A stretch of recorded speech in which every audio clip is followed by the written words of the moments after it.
Hello, welcome back to another video where I talk at you for anywhere between probably half an hour to an hour, or maybe even longer, but at this stage, highly unlikely. Today, I once again have no notes on what I want to talk about. Quite frankly, because, well, it's, I'm lazy and I had a general idea of what I wanted to talk about, seeing as it is around the end of the year, and I thought, you know what? Why not talk about the things that I wanted to do this year, did do this year, and didn't do this year? Now, like I say, usually this is going to be stuff that you either don't give a fuck about or you just listen to passively in the background, or maybe you're somewhat interested, or maybe you aren't interested yet, but you will be interested during. That is just how it works. I'm, again, just background noise. That's all I need to be. Whether or not you actively pay attention, or whether you're like myself and you just like something going on in the background, so it's not just silence or whatever you're doing. So, to start off, I would say this year as a whole, I'd like to say it's been pretty good. It was probably one of my more active years, I'd like to say. I did an awful lot, which is nice, which is good. So where do we begin?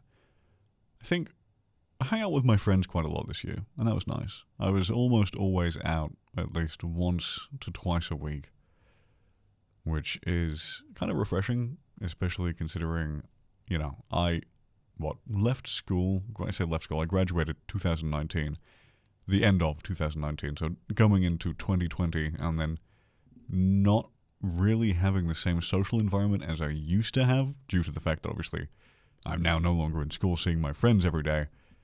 Then moving into a job 6 months after graduating where I work full time. It's been 5 years, almost 6. It's been 5.5 years now. But anyway, so my time was pretty much just, I could make time, but honestly, when you're just starting off in something, it kind of feels hard. But as you gradually go on, you get a little bit more comfortable with your time management and how you do things right. So anyway, that's not the point. I'm not talking about that now. So this year specifically has been really good for my social interaction with friends. That's nice. I've done a fair bit of things for myself that I probably wouldn't have thought myself capable of doing, which is very cool. Let's see. It would have been, I don't remember. I think it would have been May. I think it was May when Ado came to Australia for her concert, Habana, and that was pretty cool. I remember waking up very early in the morning and securing my ticket. I got the Habana ticket, so I got a little special pendant as well when I got to the concert. But I don't live in Sydney, right? And she was going to Sydney, and I believe it was Melbourne was the other one. And it was her first time coming to Australia too. So it was very cool. So I booked my tickets on the plane, and then I booked a hotel, and yeah, I was honestly a little bit terrified to hop on a plane by myself, and that's only because, from my perspective, the only time I've ever been on planes prior to was when I was with other people. So I'm fairly good at just following people and not doing my own thing. I'm just a very passive following person. I don't really take active parts in leading people places. So when I had this opportunity come up to do things that I'm unfamiliar with doing or have not done before, it could be a little daunting, right? So now that I have done it, and now, I suppose when I got there, right, I should say, the moment I stood in and I just got through and I was waiting for my plane, it was chill. It was the easiest thing I've ever done in my life. Some airports are really complicated and others just are very straightforward. Now, though, I've got to say, because the Sydney airport that, I think there's only one airport in Sydney as far as I'm aware, although I could be wrong, but the one that's in the main sort of city area, that one is massive. And if I can navigate through that, I could probably navigate through any, right?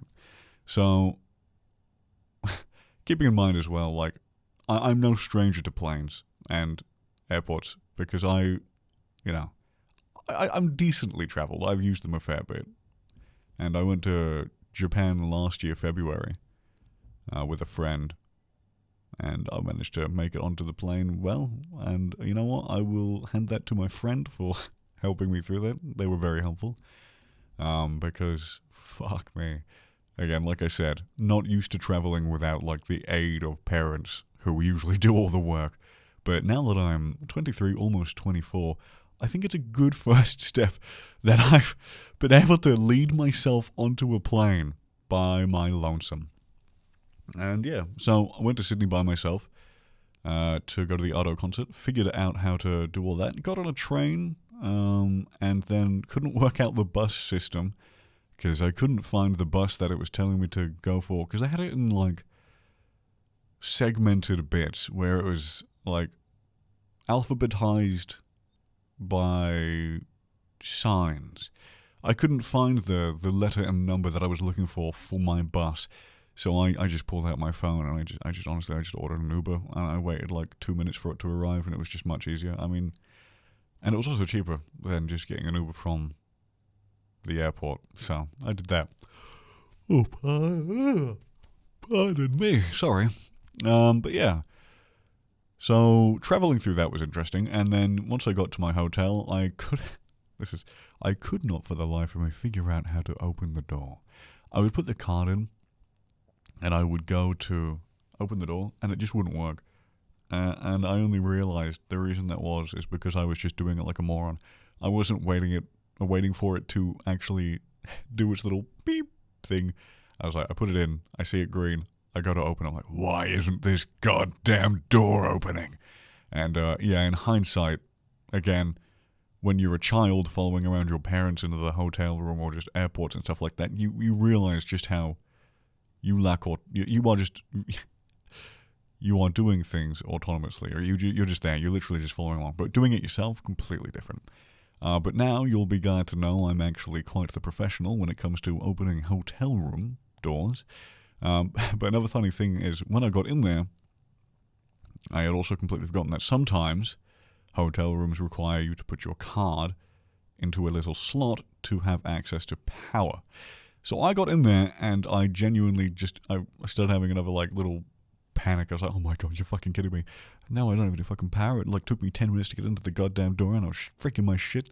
And I was like, okay, this is great, you know? This is a setup. They're gonna, like, send people in here to kill me or something. No, it's fine. I just messaged my parents. I was like, hey, why can't I get power? And they were like, well, maybe there's a little slot you need to put your card into. I was like, oh yeah, you're right, there is. Turned that one on. It was pretty interesting. And yeah, so this was the day before the concert, because I arrived the day prior rather than going to the day of, because my intentions were to wake up really early and get in the line for merch. Like, oh my god, you're eating so much.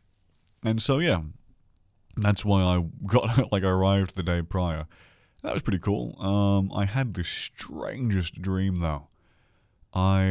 Funnily enough, it was about me walking towards the concert ground, which was only like a 5-minute walk away from my hotel, by the way. Pretty damn good, if you ask me.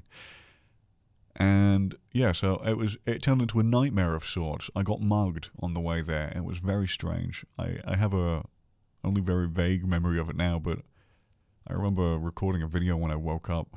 I spoke about it very briefly, but it was very unusual.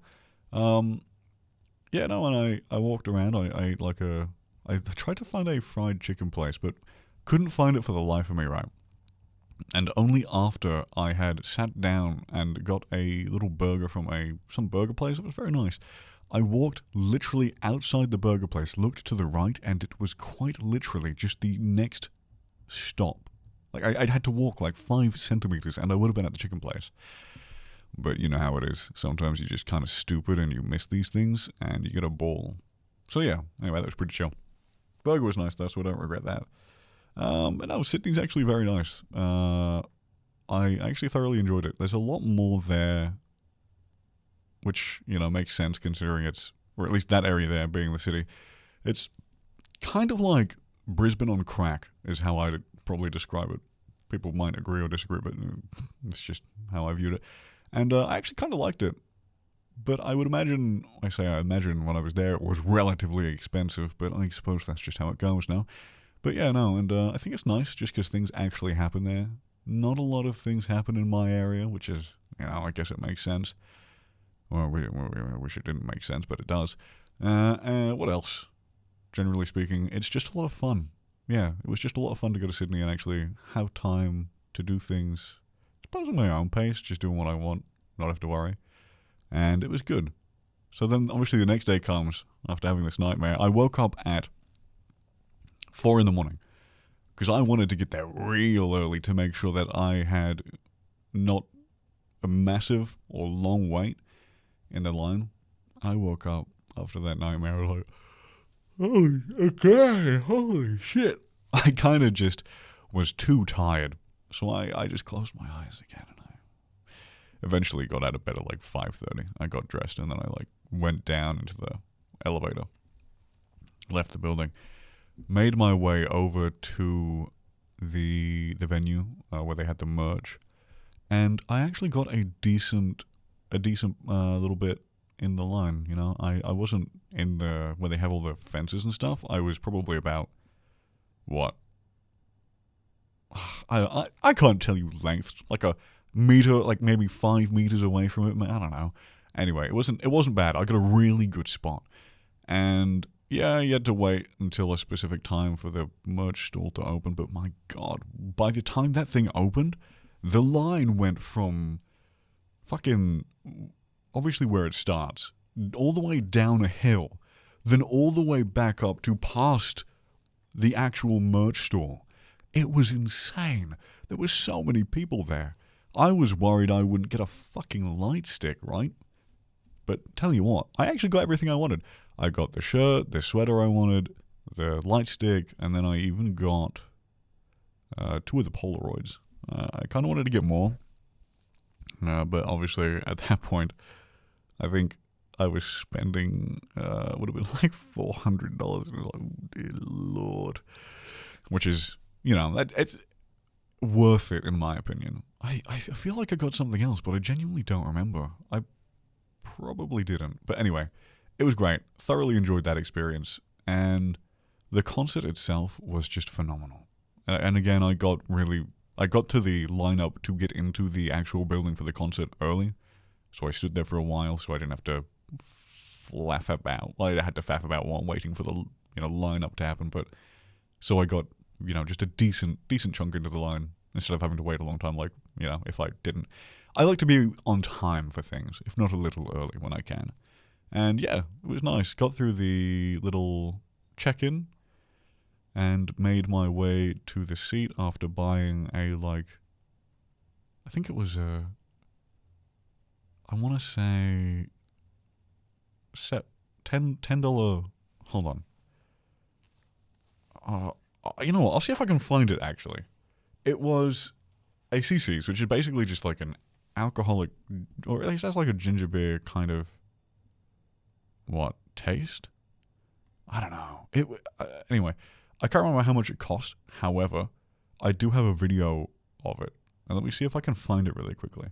The concert itself, obviously, you weren't allowed to have any sort of photography, which is fair enough, to be honest. A Japanese venue also, Ado is a anonymous singer, I suppose is the best way to put it, because obviously she just appears as a silhouette for a lot of her stuff, or it's obviously you've got like characters and whatnot in a lot of her music videos. But whenever she does live concerts, it is always via little silhouette. So she's just, black silhouette, which is very cool. And it was a great concert. I heard a lot of the songs that I really liked as well. And that, there's nothing quite like actually seeing it happen live, right? It is genuinely, like, the feeling of the music bursting into your chest is one of the most amazing feelings I've ever felt in my life. Especially when it's, like, music that you love, right? I don't know, it's just a different feeling. Anyway, I found the video. I just spent $17 on a fucking can of a Canadian Club, motherfucker. Hell yeah. $17. Wasn't even for the can, by the way. Technically, I guess it was. They put it into a cup. But it was $17 for a single fucking little cup of Canadian Club. Which is wild. Insane. But no, the concert, the venue, and everything about it was amazing. I absolutely adored it. It was amazing. Like, just hearing the songs that you love live. And again, you hear certain songs and you're just like, oh, fuck. This sounds just like you fall in love with it all over again, right? Like, one of my favorite Otto covers is I Stay, right? And I mean, that's a very popular one. And hearing that live, she is fucking phenomenal. Holy shit. The actual power behind her voice is insane. Hearing Rule, fucking Usewa, oh my god, shit was hype as fuck. I loved that. That was genuinely like probably my favorite concert of the year. Just absolutely astonishing, amazing, loved it. I got a picture. Yeah, I got a picture before when because they have the little picture things where you can take what do you call it? Man, I like the terminology so bad. We'll just call it a photo op. They had the wall there where it's got like Otto's best album, right? And then you got. See, every time I say Otto's name, it's Otto. Yeah, it kind of just comes out differently. Anyway, so I got a picture at one of the places you were allowed to have a picture. That was pretty good. And yeah, obviously I brought my light stick with me, and you shake it along to the song all night. It was good fun. Thoroughly enjoyed that. But it was just an unparalleled experience. I honestly feel so lucky to have been able to see her first live performance in Australia. I think about it and I get really giddy. It's really exciting. I like it. And then, so obviously I've just skipped like 5 months into the year, right? During May, I'm like, okay, cool. I mean, what happened to the first 5 months? Not a lot happened in the first 5 months. It was a lot of hanging out with friends, which is fun. I thoroughly enjoy hanging out with my friends. But like, in terms of things that had me actively going and doing things, I did about, I want to say four-ish big things. Because after the Otto concert, I had I went to back to England for 2 weeks, 2.5 weeks, for a relative's 90th birthday. That was nice. Got to see a lot of the family that I don't see a lot of because obviously I don't live in England and I haven't done since I was 5. But that was my 3rd time going back and it was nice. It was good to see some people, eat a lot of food, drink a metric fuck ton of Guinness because I had 1 Guinness when I landed because I was like, oh, actually, you know what, let's give it a go. And then everyone from that point on decided that that was my favorite drink, and I had about 5 in one night and then a Chinese meal. And you know what, woke up the next day completely fine, but the night prior, let me tell you, I was in an immense amount of like pain. Resting my head was the best thing I could have done after that. But I'll be damned, that was some good food and drink. Somehow I lost weight in England, which is an absolutely surprising outcome to have happened, if we're being entirely honest. Yes, I was doing a lot of walking around, sure, but I was also equally eating a metric fuck ton amount of sausages. And various other England sort of shit. And a lot of it was very tasty. I think I had fish and chips like maybe twice, which is a surprise. I thought I would have had it more. But no, I maybe had 2 healthy meals. It was like salmon and lentils. That was nice. Thoroughly enjoyed that. Thank you, Auntie. Very tasty. And yeah, that was good. And then, oh God, the only thing I dislike about having to travel to England is the flight time. It takes way too long. I think it's about 19 to 22 hours, if I'm not mistaken. Oh, far out, sorry. And honestly, the way there was very quick. It was actually not too bad. It was alright. The way back felt like torture. Absolute hell. Like I was being punished for being a sausage glutton in the country I was born in. And yeah, so that was something. But no, England was nice. It was fun. I was happy to get back home because, I sort of switched deck while I was in England. So they go figure, right? Someone in like a cash converters. Didn't know cash converters was in England, but there you go. But no, yeah, it was just, after being away from home, it's nice to just get back to, I don't know, your own little confines, your little room. You're comfortable. I get time to be to myself because I went with my dad. It's like, it's nice to spend time with family. But I also really appreciate the time I get to do things with myself, my own time. So that was nice, but it was good to get home. And then after I got home, about a week later, I'm back on another plane going to Sydney for a Hololive concert. And let me tell you, that was fucking awesome. I loved that. That was amazing. I got to see fucking Maury Calliope live. And like I said, fuck all of you people who fucking trash her. Fuck you all. Narissa, Iris, fucking Ollie, and there was Nene as well, and Bay was there as well as Crony. And can you get much better than that? Can you get much better? I don't think you can. I mean, you probably could get a little more, and then that would be very cool. But that's insane. Such a fucking crazy lineup. Oh my god, it was so cool. Genuinely, one of the best fucking things that I have ever seen in my entire life. Mind blown, amazing. I loved it. Oh god, I'm hoping they do another again, because, I managed to get fucking VIP tickets. I waited. I was so stressed getting the fucking tickets. I was like, oh, fuck. If I don't get a VIP ticket, I'm going to kill myself. But I got a VIP ticket. It was super heat. I fucking loved it. It was fucking heat. Oh, fuck. Oh, such a good fucking memory. And I know it seems so stupid. If you're sitting there and you're thinking to yourself, wow, is a 23-year-old getting excited about seeing a fucking VTuber concert? Yes! Fuck you, I'm allowed to have things that make me excited and happy. And this is one of them, goddammit, alright? It was heat. Hearing fucking people that I like then sing a goddamn K-On! Outro is, oh my fucking god. And everything else they did, oh, we're so fucking heat. It was so fucking good! Oh my god, it was so fucking good. I loved it. I gotta say. It was fucking good. I sound like such a giddy little fucking loser right now, but it genuinely made me unimaginably happy. And so the funny thing is, with that one though, I did only go. I arrived. Fuck. I think it was the day before the concert again. No, or was it? I think I either arrived on the day of. Just very early in the morning. Yeah, I arrived on the day of, but very early. Because I wanted to get there before the merch opened. And I did. But by the time I got there, I had to... I got so lost in the staff, at... I think it's called SmashCon.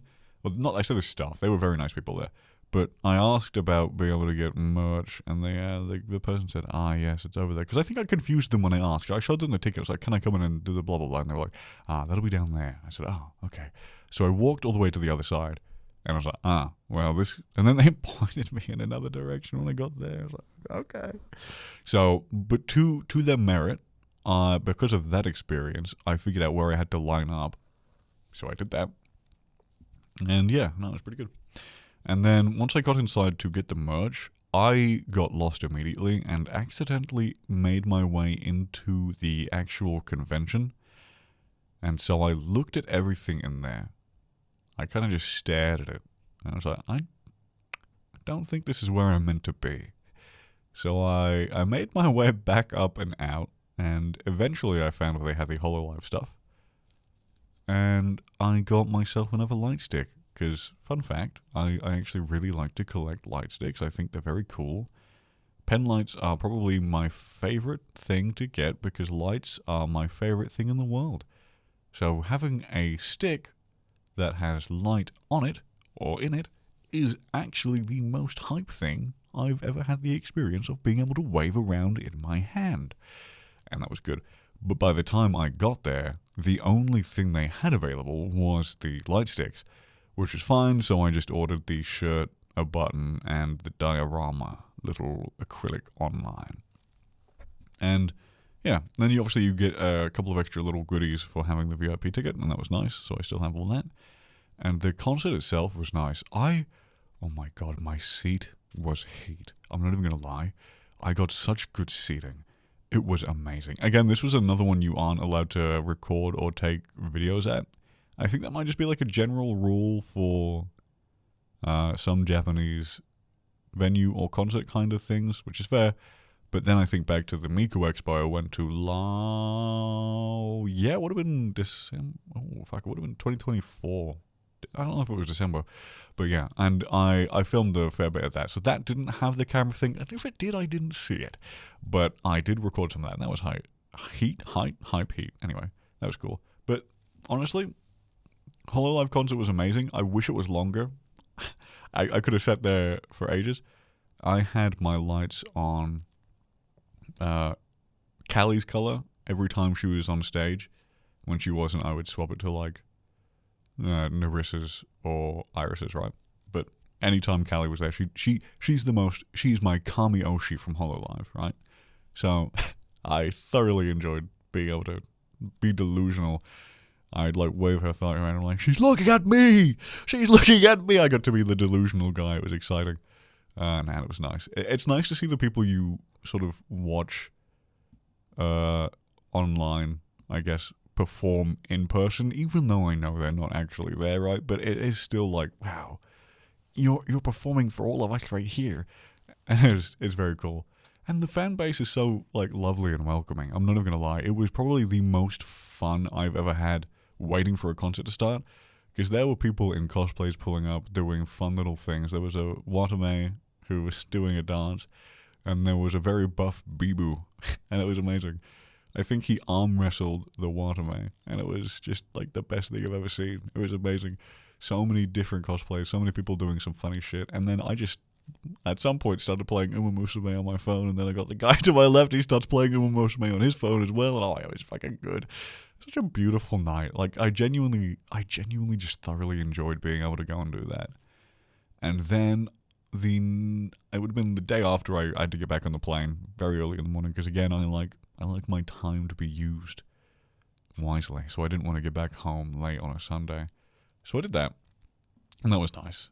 And honestly, it went kind of quiet after that. I had one big thing left in the year, and then that was Metallica, and that was fucking phenomenal too. But I'm trying to think of what my favorite concert would be this year. It would have to be... See, that's really hard. The Hololive concert was phenomenal because it had my absolute favorite and my personal introduction to like actually getting me into VTubing for real was Mori, right? Callie. Amazing. Otto was fucking straight heat. But I don't know. Metallica was amazing. The concert made me fall in love with them all over again, right?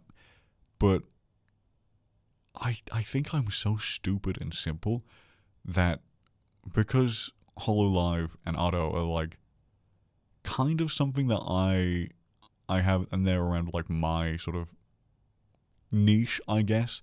It was a little bit more personal for me, and it was so much more exciting. I love Metallica, always will, but I think Otto and the Hololive concert were probably a little bit better in my opinion. But that's not to say anything bad about Metallica. Hearing songs that you have known like your entire life performed live in front of you with such an amazing stage presence is an unparalleled feeling. Like hearing Nothing Else Matters, One, Fuel, fucking Enter Sandman, The Unforgiven. Feeling those, like the music, the bass and everything just fucking punch you in the chest, again, is just amazing. It's such a unparalleled feeling. I loved it.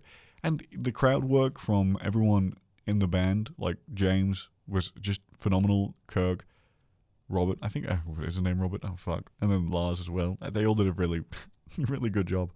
And I've been to other concerts where they don't do as much in terms of crowd work. And it's kind of like, that's all right. You know, I mean, I get it. We're here for the music. But when they actually speak to you, it feels like, okay, this is a much more enjoyable sort of personal feeling that you get from this experience. Oh, I also saw Evanescence live at that point. So that was pretty cool. I heard them do Bring Me to Life. And they were good. That was enjoyable. I thoroughly enjoyed that. But Metallica was phenomenal. I loved that. And yeah, that's like a lot of the big stuff I did this year, which I honestly hadn't thought I would be able to do, especially when it comes to going to a different state in my country to go to a concert. That was something that I've always wanted to do, and I missed out on HoloLive concert previously because I just didn't think I was capable of doing it. Having done that this year and proving to myself that I am capable of doing these things was a phenomenal step for me. And I know it sounds probably really simple and stupid to other people, but to me, that was like you know what? Fuck yeah, I can do this. Which is why I was so confident when booking like that stuff this year. The Auto concert, booking that, yeah, I was nervous, but once I got there, I was completely fine. And then I looked at immediately booking my next reservation as soon as I got the HoloLive tickets without even hesitating, right? Because I was so confident and I knew I could do it now. And it was great. So now anytime an artist comes and they don't come to where I live because they never fucking will, I know for a fact, yeah, I'm going to be happy to go there and figure it out by myself because I'm capable of doing that. That's massive. That's amazing. I can do things. And now comes the part where I talk about my biggest regret, though, of things I didn't do this year that I really wish I paid and put more effort into doing. So, if you know me, you'll know that I want to do voice acting or be a voice actor, right? And you'll know that I have got a course that I can do in my own time, and therein lies the rub with that, right? I can do it in my own time. My time management skills are piss poor abysmal when it comes to doing things for myself. So I effectively this year have done sweet fuck all in my course. And that kind of let myself down big time on the voice acting side of things this year, which is honestly quite a shame because I want to make that my career, right? So you'd think I would use that motivation to push myself forward. And I don't know why I haven't, and I know why. Well, that's a lie. I'm just lazy and I know it. But I need to kick that fucking to the curb and realize that I can do a lot of these things very easily so long as I just give myself the time. But I don't do that. And that kind of hurts myself a little bit because, I don't know, I feel like, you know how people get older and they're like, oh shit, man, I'm like gonna be old and no one's gonna want me, and I'm like, I'm in my 20s for fuck's sake. Why is that even something I'm worrying about? I don't want to give myself like no fire under my ass to get me to do things, but at the same time, I really need to, because otherwise, I'm just fucked. I'm not gonna get where I want to go, and I'm gonna be stuck in a job that isn't what I want to do, and I'll be unhappy, right? So, my goal for 2026 is to put my head directly in the direction I wish to go. So next year, I'm going to hold myself to this, and I'm going to absolutely put effort into my voice acting side of things. I have done auditions and shit this year, yes, but I hadn't really committed myself to learning and doing things that would help me further my goal. So next year, I'm going to finish that course, and I'm going to 100% commit myself to actually trying to get to where I want to go. So I can say, yes, I'm happy with what I've done, and I don't regret a single fucking thing. Obviously, that is unrealistic, because there'll be one or two things that I regret, but it's all about the mindset, right? So that's what I'm going to do. But yeah, because I think back to the Auto concert again, and at the very end of the concert, or around when she was closing, she was speaking to us about how obviously she began her career by being in like a closet and whatnot, and then chasing her passion, and pretty much saying, and again, obviously it's like a general thing, it's like you can take it to heart if you want to take it to heart, but you also might not. In the moment, I was listening to her say that you can take and make your dreams your own and have it happen, so long as you dedicate it, and saying that she believes in us, right? And in the moment, listening to that, I was like, you're so right. I can. And I, at that moment there, I had the motivation for it. But my thing is, my motivation is so fleeting. It comes and goes as quick as the sun sets and the sun rises. And it's just, yeah. But I need to take those words and just play them through my head repeatedly as often as possible to keep myself going. Because I can't let an opportunity slip me by for something that I'm supposedly passionate about, but not even attempt to give it a proper go. Because I'm not going to get anywhere if I don't do that. You know what I'm saying?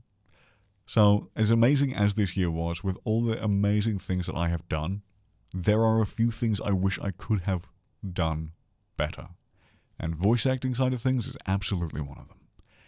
So, here's to next year, where I absolutely will put my effort into voice acting. And I'm going to hold myself to it. If I don't, well, I don't know what I'll do, but I'll have to figure something out. Because honestly, it would just not reflect well. It would be kind of bad. Anyway, so yeah, I think all in all, though, I'm fairly happy with a lot of the stuff I did this year. I'm not going to beat myself up too much for that because in the grand scheme of things, it is, while it's a big thing, it is one thing. It's only one regret that I can say I truly have. And so, yeah, here's to 2025 being a relatively decent year for myself. And I hope a lot of you had a good year too. I know for a lot of people it probably wasn't a good year. And it seems like that happens quite a lot for a few people. And, you know, I hope for your next year it's a good one. I hope it makes up for everything shit that happened this year. Everyone deserves to have a good year. Nice end. You know what? I hope you also have a nice end of the year. I hope you actually get time to relax and appreciate stuff. I myself, I think even after recording this, I'm thinking about doing my voice acting stuff right now, but I can't because I'm a little bit preoccupied and busy right now. But as soon as I get myself the free time and I give myself the opportunity to do it, absolutely, I'm going to tackle that. Another thing that I wanted to do actually this year was animating. But unfortunately, when I got into doing it and my motivation was at an all-time high for it, I went to a different country for 2.5 weeks. So the entire time I was in a different country and my motivation for it was at an all-time high, I couldn't do a single fucking thing about it. And that is unfortunate, but it's Weeball. So maybe next year, but then again, I don't want to spread myself too thin. Voice acting is the main focus. Maybe I'll get into animating, because animating, if you look through my channel, you can see there was a time when I was younger where I was making Minecraft, or quote-unquote animations. They're absolutely arse, but they're a step forward, and that's more than I've done with myself now. Younger me was just built different and capable of pushing through. Older me has lost any sort of motivation, creativity. But you know what? That changes. That changes this coming year. Believe me when I say that everything is coming up fucking all over. All right, I'm a different breed. But yeah. Anyway, that's me done. That's all I really had to say. I can't really think of anything else to talk about. So yeah. Until next time, thank you very much for joining me. I know it's not really, you know, like well, actually, it's not a long one. It's a decent length, but yeah. I know it probably doesn't interest you guys a lot, but again, like I said, at this point, I'm just making these videos mostly for people who want background noise and for myself to be able to just talk about things. And that's honestly just about it. Thank you very much, and goodbye. Toodles.